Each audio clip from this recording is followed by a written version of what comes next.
Labas visiems prisijungusiems prie online kurso Canva gidas pradedantiesiems 4 pamokos. Ir šios dienos pamoka yra skirta Instagram vartotojams, tai bus Instagram karuselės. Ir šiandien mes susipažinsim pirmiausia, kas tai yra per daiktas ir išmoksim, kaip sukurti Instagram karuselės. Tyrimai ir pastebėjimai rodo, kad Instagrame geriausias formatas yra karuselė. Karuselėje yra daugiau nei vienos nuotraukos arba daugiau nei vieno vaizdo įrašo sudarytas bendras įrašas. Toks pat formatas galimas ir kituose socialiniuose tinkluose. Jis nėra sukurtas Instagramo, bet jame pradėtas naudoti nuo 17 metų. Beje, mano pastebėjimai, geriausiai karuselės žiūrisi Instagrame, nes iš tiesų taip kaip karuselė juda. Kai Facebook'e pasidalinam karuselių įrašų, tai rodo kaip atskiras nuotraukas ar video. Karuselę sudaro iki 10 nuotraukų arba vaizdo įrašų viename įraše. Kodėl ji tokia puiki? Karuselė savo formatu išsyk nurodo istoriją, nurodo pasakojimą ir tęstinumą mūsų tos istorijos arba tuo, kuo norim pasidalinti. Ir sekėjams be abejo tai patinka, tai sukelia smalsumą. Galime parodyti pokytį prieš po, parodyti daikto galimybės, ir kurti vizualią istoriją. Pagal įvairių agentūrų tyrimus ir analizę, karuselės yra labiausiai įtraukiantis formatas Instagrame. Kaip sukurti įdomią karuselę Instagrame yra net ir tam tikra strategija. Taigi, pirmoji nuotrauka tai turėtų būti įtraukus kadras ar kompozicija, o gal ir probleminis klausimas, antraštė. Antroji nuotrauka tai įvedimas į temą, kodėl mes norim atskleisti tą temą. 3, 4, 5, 6, 7 nuotraukos ar vaizdo įrašai turėtų pasiūlyti problemos sprendimus. 8, 9 nuotraukos ar vaizdo įrašai parodo mūsų produkto problemos sprendimo rezultatus. 10 nuotrauka gali būti klausimas, jis gali pasikartoti prieraše arba būti jo dalis. Paskutinėje nuotraukoje yra kvietimas veikti, įtraukiantis auditoriją. Ir ar tai paspausti patinka, ar komentuoti, ar pasidalinti, ar išsisaugoti turinį. Arba tiesiog užduotas klausimas ir komentaruose prašoma atsakyti. Nebūtinai mes turime naudoti šią schemą ar laikytis net 10 dalių. Gali būti ir mažiau nuotraukų ar video. Tiesiog reikia pajausti karuselės kaip temos plėtotę, kuriai būdingas pristatymas, temos įvedimas, problemos pristatymo sprendimo būdas ir sekėjų paskatinimas pasidalinti savo patirtimi, įsitraukti į turinį. Parodydami susidomėjimą probleminę temą arba parodydami savo ekspertiškumą, mes skatiname empatišką santykį su auditorija, ir suteikiame daugiau pasitikėjimo savimi, auditorija mumis labiau pasitikė. Pasak socialinių tinklų guru Indrės Širkienės, karuselių reikšmė šiais metais tik augs. Šis formatas tinka ne tik tam, kad pademonstruotume kelis produktus viename įraše, bet ir tam, kad papasakotume svarbią istoriją. Taip pat tai labai svarbi dalis algoritmams. Instagram karuselės parodo tam pačiam žmogui dažniausiai daugiau nei vieną kartą. Reiškia, sekėjai ilgiau užsibūna mūsų pasidalintame turinyje. Reiškia, mūsų turinys yra įdomus ir mūsų turinį pamato daugiau Instagram vartotojų. Tai ką? Pradedam kurti. Let's go. Yra keletas karuselės kūrimo būdų. Galima kurti pačiame Instagrame, panaudojus savo nuotraukas, tačiau galima kurti ir Canvoje. Tai mes dabar ir padarysim. Atėję į savo paskyrą Canvoje, ieškome karuselės Instagram įrašas kvadrato formos šablonai. Ir dabar žiūrime, kokį mes galim šabloną pasirinkti pagal save, pagal savo temą. Šiaip tai visur yra mokamos, aš pasirinksiu galbūt šitą, čia iš 5 skaidrių nemokamas. Taip, mes dedam tinkinti šį šabloną Ir pirmiausia, ką aš padarysiu, kas dabar yra labai taip paprasta ir greita, nes iš tiesų aktualios temos ir mes visi galim jomis dalintis, tai mes dabar einam į programos, einam į skyrių vertimas, versti į pasirenkam kalbą, lietuvių, taikyti puslapiui. Taikom visiems 5 puslapiams, va visus pažymėjo, atlikta ir spaudžiam vertimas. Na ir pasižiūrėsim, ką mums išmes. Taip, titulinis, kaip sukurti stiprų prekės ženklą. Toliau vertimuose visą laiką būna originalas paveiksliukas ar skaidrė ir paskui jau vertimas. Tai mes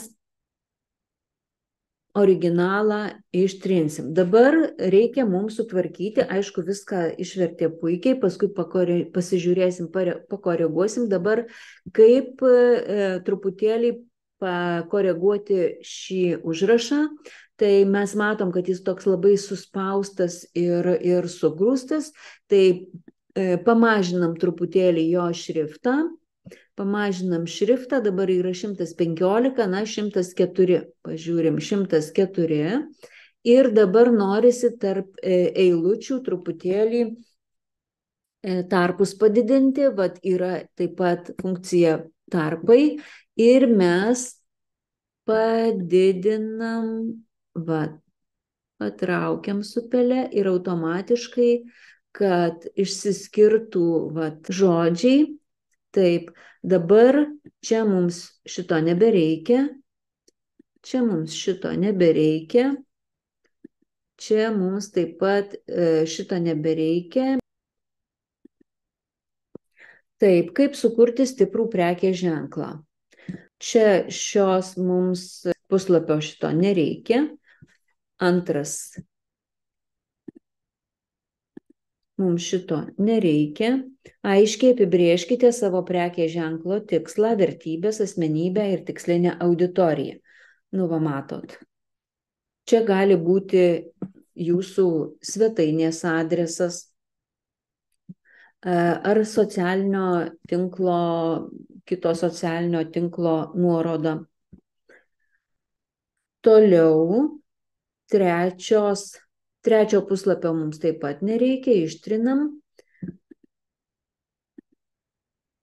Supraskite savo konkurenciją ir tikslinės auditorijos poreikius bei pageidavimus. Na, labai teisingai.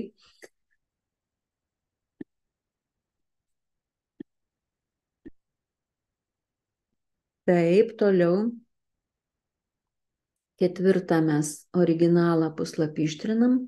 Mums lieka nuolat teikite aukštos kokybės produktus ar paslaugas, kad sukurtumėte auditorijos pasitikėjimą ir patikimumą. Galim truputį pakelt. Taip.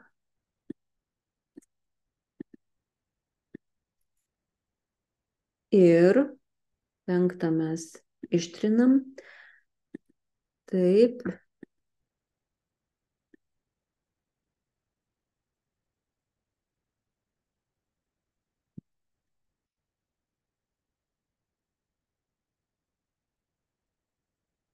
Ups.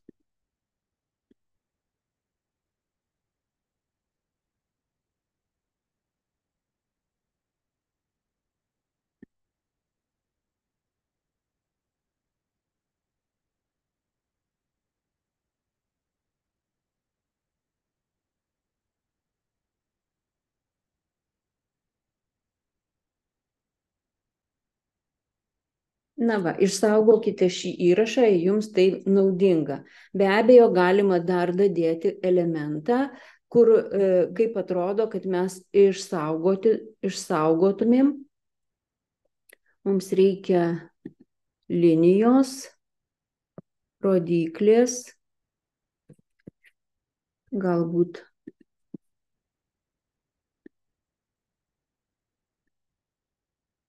Va.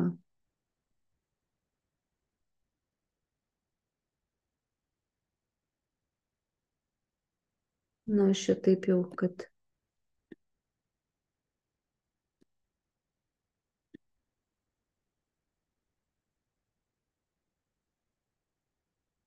taip. Na ir tą rodiklę tiesiog padarysim raudoną.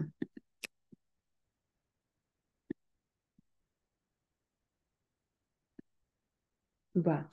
Ir mes jau sukūrėm karuselę.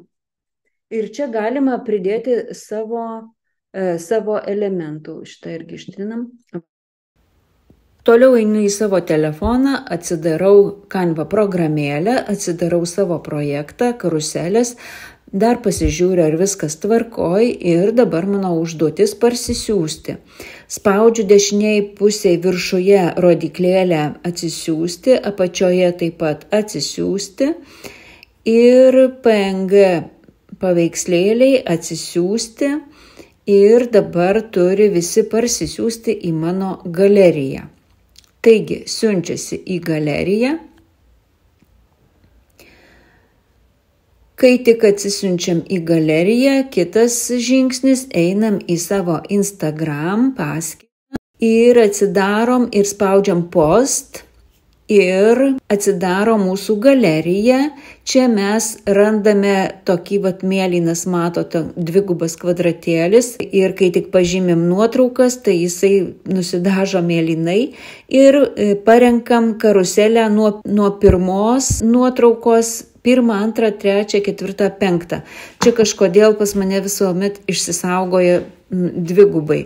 Na ir toliau spaudžiam tęsti ir netgi siūlo pritaikyti muziką, galima pritaikyti muzikinį kažkokį tai foną prie šitų karuselių, parenkam mes muzikinį foną, apipavidalinam, žodžiu, parašom turinį po apačią šitos karuselės, kaip ir įprastai. Ir automatiškai paspaudžiam, kad tęsti. Ir karuselė atsiranda mūsų Instagram tinklelyje. Dabar pasižiūrim, kaip atrodo. Vat matot įkelta, bet kaip atrodo Facebook'e. Vat Facebook'e visiškai kitaip. Atrodo kaip nuotraukos viena paskui kitą, o Instagrame reikia braukti iš dešinės į kairę.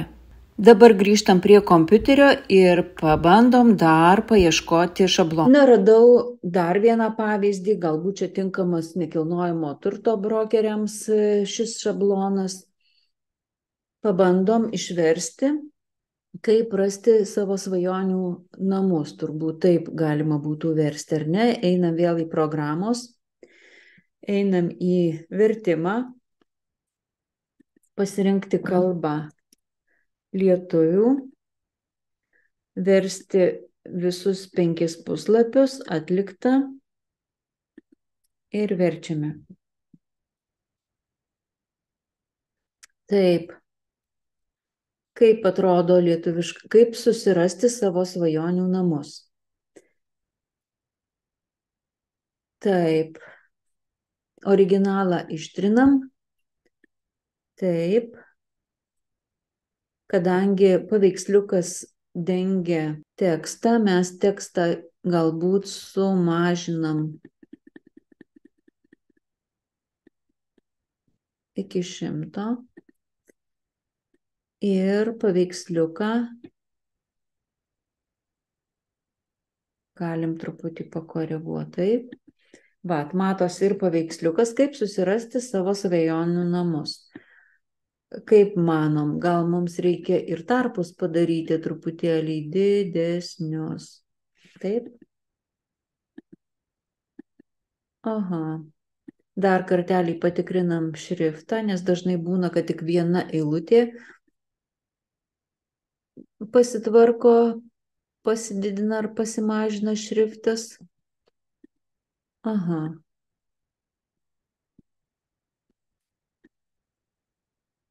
Na va, aš pakoregavau taip. Taip.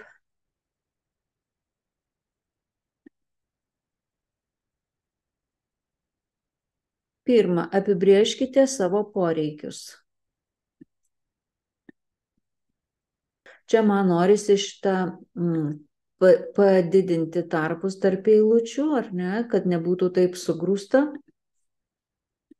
Na ir dėl turinio, tai jau čia nekilnojamo turto brokeris turėtų aiškiau išdėlioti mintį. Taip, atlikti savo tyrimus, taip.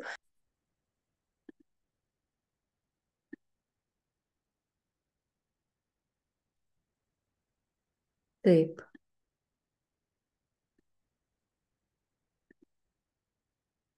Trečias, darbas su profesionalu, va.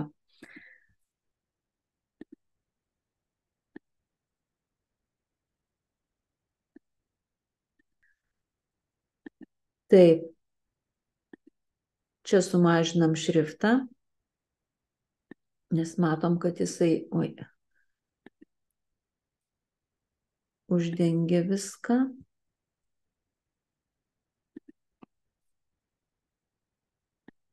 Reikia daugiau patarimų.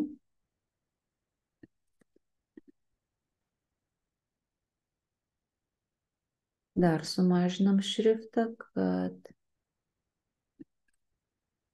nuotraukos nedengtų, arba galima mažinti nuotrauką.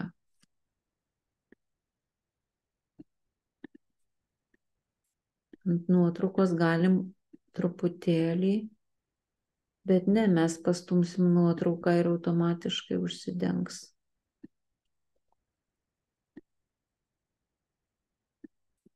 Nuotraukas galima ir savo įkelti. Čia dar sumažinam šrifto dydį. Ups, ne ten paspaudžiau.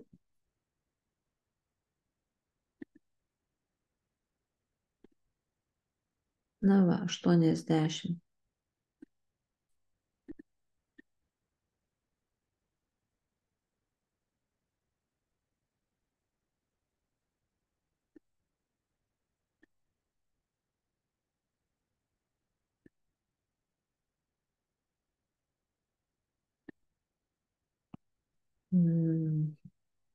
Saugoti.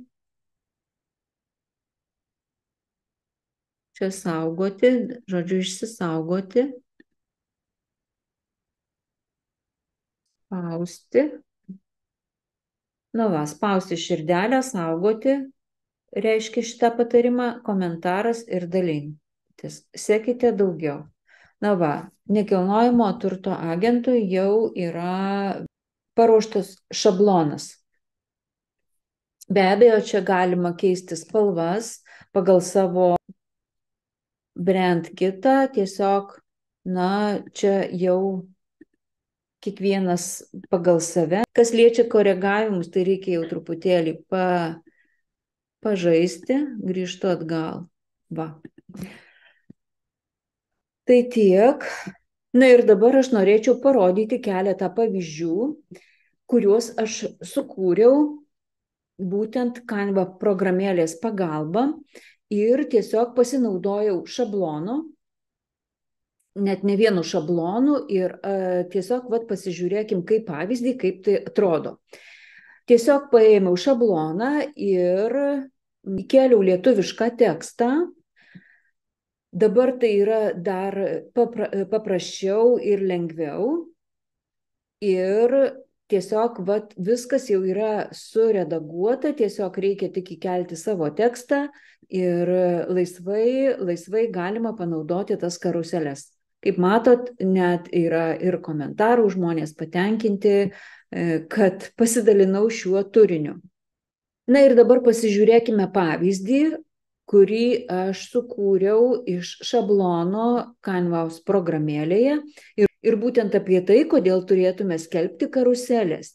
Ir čia yra irgi 10 nuotraukų ir panaudojau šabloną ir man reikėjo tik įkelti lietuvišką tekstą.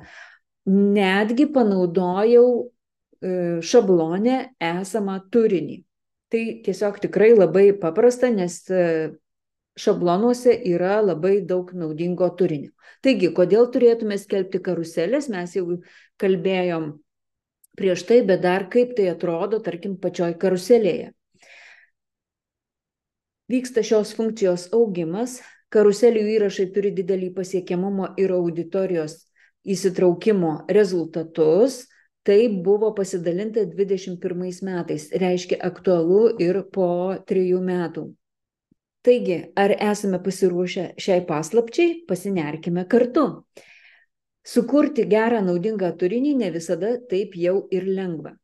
Ir netgi kai kuriomis dienomis norisi viską mesti. Nenustokim daryti tai. Tiesiog naudokim šią struktūrą. Karuselės struktūra – sukurti kabliuką, kad pritrauktum auditorijos dėmesį, sek savo auditorijos skaudulius, kurie padeda pasiekti didžiausią susidomėjimą, pateik praktinių patarimų ir auditorijos skaudulių sprendimų būdų, užbaig raginimu veikti. Karuselės yra puikus būdas padidinti įrašo pasiekiamumą, nereikia pasiduoti. Sukur karuselės struktūrą, kuri užmegs ryšį su tikslinė auditorija. Ar pabandysi tai, kaip manai? Ir matome ikonėlės, padėti širdelę, komentuoti, pasidalinti ir išsaugoti ateičiai. Tai va toks yra karuselės pavyzdys ir dabar noriu kitą dar pavyzdį parodyti, taip pat Canvos programėlėje su šablonu sukurta. Tai galbūt daugiau toks motyvacinis, nustok meluoti savo. Ar šios frazės paralyžiuoja tave? Aš negaliu. Pati pradžia būna visada sunki ir atrodo, kad tai tikrai man nepavyks. Aš nesugebėsiu, aš negaliu, bet visi juk pradeda nuo pirmo žingsnio. Pas visus pradžioje būna vidinis stabdis. Aš netoks geras kaip. Žinau, kad galite tęsti. Nustokite save lyginti su kitais, būkite dėkingi už tai, kad esate. Aš neturiu laiko. Mes skiriame laiką dalykams, kurie mums yra labai svarbus ir teikiame pirmenybę tam, ką mes labiausiai vertiname. Minčių pabaiga. Ką mes galvojame apie save skiriasi nuo to, kas mes esame iš tikrųjų kasdieninėme gyvenime.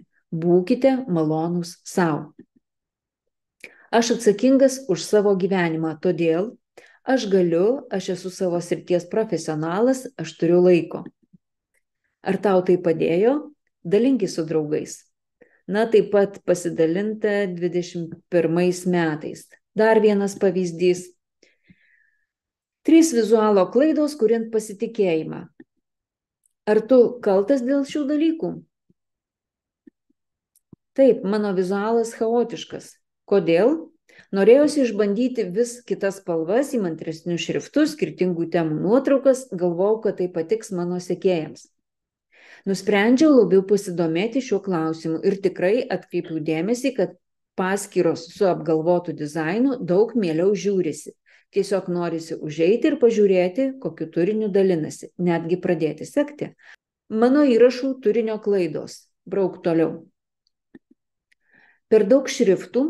Naudokime nedaugiau kaip 2-3 šriftus. Per daug skirtingų šriftų turinio dizainą daro triukšmingą ir blaškantį. Nėra laisvos vietos, viskas sugrūsta vienoj krūvoj, sunku skaityti, palikime laisvos vietos, atskirkime vaizdą nuo teksto paraštėmis. 3. Netinkamas derinimas. Kuriant turinį, naudokime tinklelį arba linijas vaizdui ir tekstui suderinti. Kai tarp vaizdo ir teksto atstumuose yra tvarka, tai pagerina įskaitomumą. Apibendrinam. Nenaudokime per daug šriftų, palikime laisvą erdvę, sulygiuokime tekstą ir vaizdus. Ar radai savo naudos? Būk tikras, kad išsaugojai ir galėsi pažiūrėti vėliau. Ir vėlgi, širdelį, komentuok, dalinkis, išsisaugok. Bendrinkim, ką sužinojom šią pamoką. Sužinojom apie geriausią turinio formatą Instagram karuselės, pilnai pasinaudojom 2 Canvos karuselių šablonais ir pamatėm, kad tai labai lengva ir paprasta dalintis turiniu, kuris yra Canvoje jau sukurtas. Išmokom, kaip reikia išversti šablono tekstą į lietuvių kalbą, padidinom tarpus tarp teksto eilučių, parsisiuntėm karuselę į galeriją, įkėlėm karuselę į Instagram, na ir pabaigai keletas karuselių pavyzdžių motyvacijai. Linkiu sėkmės kurti ir dalintis naudingu turiniu.